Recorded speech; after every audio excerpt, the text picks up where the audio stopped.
fonctionne pas. Ah, je vous remercie. Oui, non, je voulais juste faire remarquer, Madame Emeoud et Monsieur le Président, que sur cette délibération, a priori, dans cet appel d'offres, 60% du projet d'appel d'offres devra être dirigé vers ce que vous appelez effectivement des quartiers, des zones difficiles. Des zones difficiles, vous les coupez en deux parties.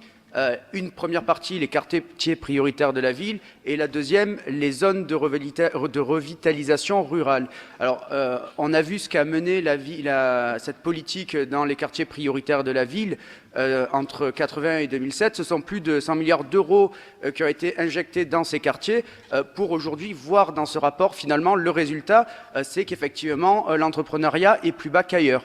Donc, si vous voulez, à un moment donné, continuer la politique qui est menée par M. Macron depuis maintenant quelques années, depuis 30 ans, par les responsables politiques qui se sont succédés, à injecter encore de l'argent, et indirectement cette fois-ci, puisqu'évidemment, on ne va pas le donner directement aux personnes qui veulent entreprendre, mais par une structure intermédiaire, dans ces quartiers prioritaires de la ville, on trouve ça un peu délétère et justement stigmatisant. Votre intervention est tout à fait parfaite et intéressante. Bien, je passe au vote. Applaudissez, gagnons du temps. La prochaine fois, je ne donnerai pas la parole.